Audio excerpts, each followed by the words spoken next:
Hindus become strong, become capable. Respect to judges and all my dear friends. Myself Faru Shagatrao Giridi. I am studying in class 8, Lokmanya Tilak International School, Navi Mumbai, and my group number is 1. Today, I do not stand here just to deliver a speech. I stand here to ignite a flame that was burned in the hearts of Chhatrapati Shivaji Maharaj who fought empires, in the courage of Guru Gobind Singh who created lions from the ordinary man, in the wisdom of Vivekananda who shook the world with just his words, and in the unshakable determination of Veer Savarkar. And this flame did not burn only in the past, but it is burning even today in the form of Jagat Guru Ramananda Acharya Narendra Ji, who has dedicated himself to the service of humanity and has brought back 1,53,343 plus Hindus who have previously converted back into Hindu religion through the Ghar Wapsi program. A flame that whispers to every Hindu soul, awaken, rise, become strong, become capable. For centuries, this land has watched the rise and fall of empires. Kings came and disappeared, invaders arrived and were forgotten. But one thing remained immortal, the spirit of a civilization. Yet today somewhere within us that mighty spirit sleeps. The world is running forward. Technologies are advancing like lightning. Economies are shifting, nations are asserting their identity, and in this turning world, we Hindus must ask ourselves, are we prepared for the future? Are we strong enough? Are we capable enough? We come from a civilization that built cities even when the rest of the world still lived in forest. We discovered zero, surgery, metallurgy, astronomy, yoga. We taught the world compassion, knowledge, fearlessness. But if we forget who we are, then the world will forget us too. This is what Savarkar reminded us again and again, that the strength is the foundation of a peaceful society. A weak society cannot protect truth, and a helpless community cannot preserve culture. Only those who are strong in body, mind, and character can safeguard the values they hold sacred. And therefore, I say to you, Hindus, become strong not to threaten anyone, but to ensure that no one can threaten you. Hindu dharma सात्विक है पर कायर नहीं. Become capable not to dominate anyone, but to ensure that your dignity, your culture, your heritage stand tall in the world.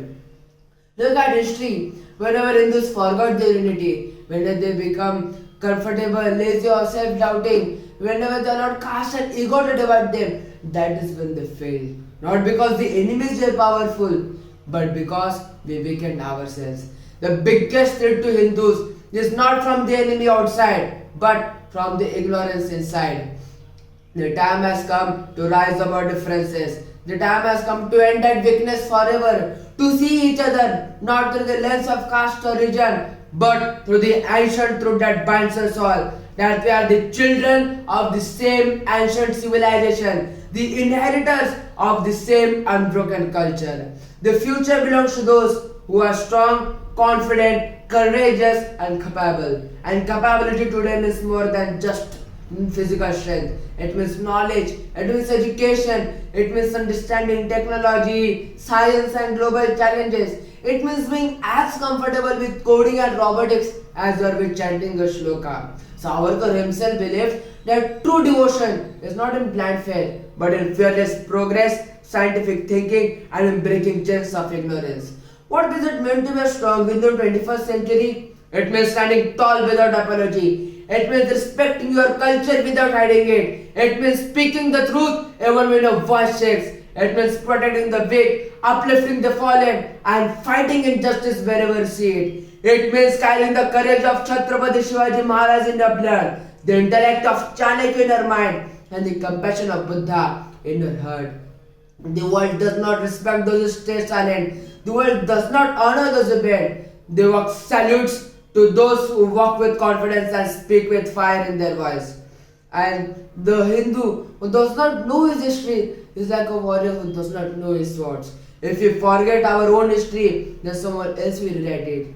If we do not know our own heroes, then someone else will replace them. If we do not understand our own culture, then someone else will distort it. A civilization that never invaded a single nation, yet survived thousand invasions. Our temples were destroyed, but our spirit was not. Our kingdoms fell, but our culture did not. Our bodies were chained, but our mind refused to bow. And my friends, the spirit of Hindu civilization has slept for long enough. The time has come. New ideas, new challenges, new powers, new technologies. The nations that survive will be the ones whose youth are strong, united, and determined. And therefore, from this stage today, I call upon every Hindu heart that can hear me. Rise above fear, rise above doubt, rise above silence, rise above division. Stand straight, stand proud, stand with the strength of 5,000 years behind you and a future of a great civilization ahead of you. Be strong in body, be strong in mind, be strong in character, be strong in unity, be strong in modernity, be strong in culture, be strong in purpose, and be strong in pride. Become strong because the world needs your strength. Become capable because nation needs your capability. Become united because unity is the greatest weapon, and become courageous because courage is your birthright. And remember, a strong Hindu does not hate. A strong Hindu does not harm. A strong Hindu does not divide. A strong Hindu always inspires, leads, protects. So, this is the moment, this is the hour, this is the call. Hindus, awaken, rise, become strong, become capable. Because a strong Hindu is a peaceful Hindu, a capable Hindu is a successful Hindu, and a united Hindu society is an unshakable civilization. This is what Savarkar reminded us again and again, that Hindu society is not a crowd, it is a nation. And let the world know that the oldest civilization on earth still walks with an unbroken spine and an unforgettable roar. Jai Hind!